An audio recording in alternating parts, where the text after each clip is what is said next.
But you were doing this on behalf of the Board of Control for Cricket in India. Should you not have kept them informed of conflicts of interest? Should you not have told them, listen, nobody else is bidding, therefore my relations are bidding? You surely failed your duty there. Of course not, because as far as I'm concerned, the bidding process was totally transparent. It was done through an international tender process.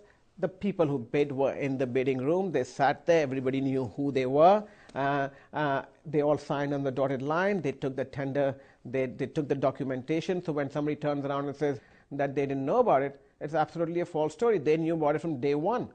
Everybody, I mean everybody concerned, from the governing council to the BCCI members, were very much present in the room. And in fact, everybody was just happy at that point in time that we got 8 bids.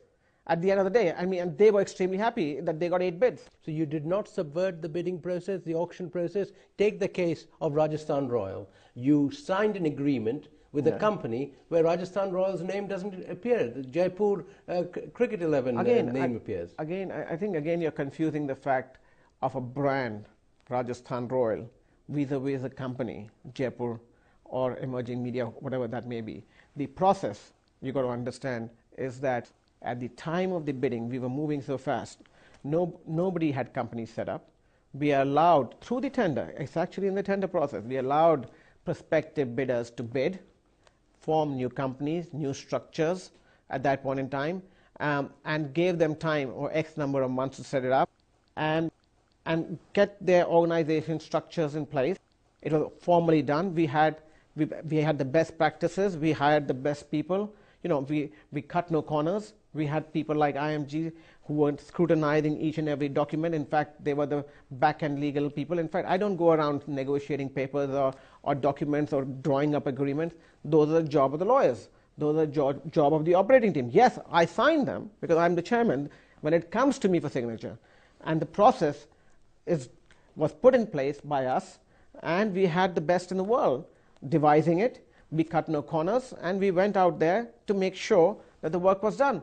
But did you not try to rig the latest bidding process, the Kochi one, where you tried to stop them getting the franchise, promote some other people, and you rigged that process? For the first time, I found that an agreement had been submitted by a party where they had a 25% sweat equity clause in there. And that clause, irrespective of the capitalization, was going to ask the other 75% shareholders to pay for losses over the next decade or decades. Now, for me, it was very important to point out to the BCCI that this agreement is not going to fly because the people who were buying into it had no understanding of what they were getting into. And when I sat with all of them, and it's my job as chairman and commissioner to sit with each one of the prospective owners coming in and explain to them the business of the IPL. It may look sexy, it may look fun, it may look, you want to be out there with an owner's badge and be sitting out there. At the end of the day, it's business. At the end of the day for them. And today you may support it for other various reasons, but sooner down the line it's going to become business and your accountant's going to tell you, guys, you're going to be bankrupt or you've got to pump in more money.